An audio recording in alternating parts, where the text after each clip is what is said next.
Details చూద్దాం. సంగారెడ్డి జిల్లా సిగాచి పరిశ్రమ ఘటనపై అధికారులు కీలక నిర్ణయం తీసుకున్నారు. పరిశ్రమ పేలుడు ఘటనలో 8 మంది కార్మికులు ఆచూకీ లభించడం అసాధ్యమని అధికారులు తేల్చి చెప్పారు. రాహుల్, శివాజీ, వెంకటేష్, విజయ్, అఖిలేష్, జస్టిన్, రవి, ఇర్ఫాన్ ప్రమాదంలో కాలి బూడిదై ఉంటారని అనుమానం వ్యక్తం చేశారు. 100 మందికి పైగా శాంపిల్స్ సేకరించిన DNA మ్యాచ్ కాలేదని, దీంతో ఆచూకీ లభించని 8 మంది కార్మికుల కుటుంబ సభ్యులను ఇంటికి వెళ్లిపోవాలని సూచించారు. వారి కుటుంబ సభ్యులు 3 నెలల తర్వాత రావాలి అని అడిషనల్ కలెక్టర్ చంద్రశేఖర్ సూచించారు.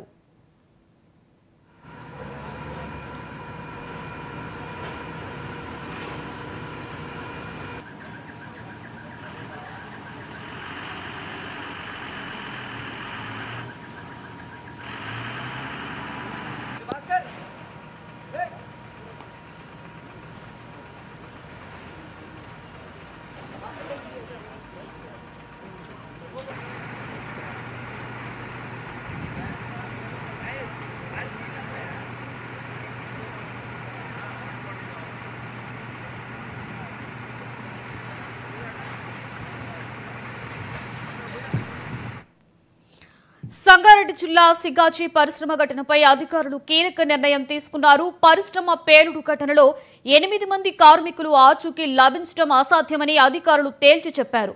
రాహుల్, శివాజీ, వెంకటేష్, విజయ్, అఖిలేష్, జస్టిన్, రవి, ఇర్ఫాన్ ప్రమాదంలో కాలి బూడిదై ఉంటారని అనుమానం వ్యక్తం చేశారు.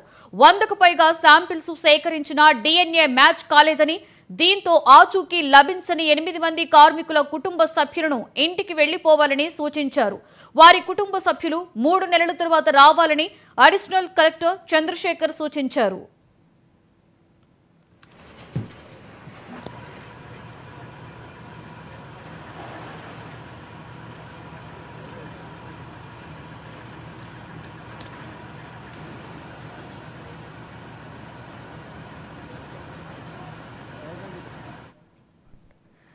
ఇదే అంశానికి సంబంధించి మరింత సమాచారాన్ని మా డిప్యూటీ ఇన్పుట్ ఎడిటర్ శ్రీనివాస్ అందిస్తారు.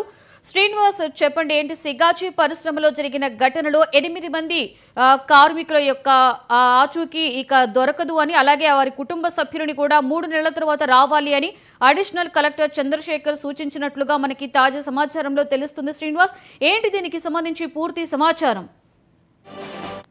30వ తేదీన పటాన్చెరు మండలం పాశమైలారం సిగాచి పరిశ్రమలో జరిగిన ఏదైతే పేలుడు ఘటనలో ఇప్పటికే 43 మంది మృతి చెందారు. మరొక 69 మంది మాత్రం ఈ ఒక ప్రమాద ఘటనలో సేఫ్ గా బయటపడ్డారు. అయితే ఒక 23 మంది కార్మికులు మాత్రం వివిధ ప్రైవేట్ హాస్పిటల్లో, ప్రభుత్వ ఆసుపత్రిలో చికిత్స పొందుతున్నారు. మొత్తానికి ఒక 8 మందికి సంబంధించిన సమాచారం అయితే మరి అధికారులు కనుగొనలేకపోతున్నారు. గత 10 రోజులుగా కూడా సహాయక చర్యలు కొనసాగుతున్నాయి. సో మొత్తానికి ఇక్కడ రియాక్టర్ కావచ్చు, తర్వాత కొన్ని ఏదైతే పైప్స్ లాంటివి పేలిన ఘటనలో ఓవరాల్ గా మొత్తానికి ఈ దాంట్లో వాళ్ళు పూర్తిగా ఖాళీ బూడిదైపోయి ఉంటారు. సో వారి ఆచూకీ కనుగొనడం ఇంకా అసాధ్యం కనుక వారి బంధువులు ఎవరైతే ఉన్నారో 8 మందికి సంబంధించిన బంధువులు ఇక మీరు మీ ఇంటికి వెళ్ళిపోండి, ఏదైనా సమాచారం ఉంటే మేము ఖచ్చితంగా తెలియజేస్తామని కూడా అధికారులు తేల్చి చెప్పినట్టు సమాచారం అందుతుంది. మొత్తానికి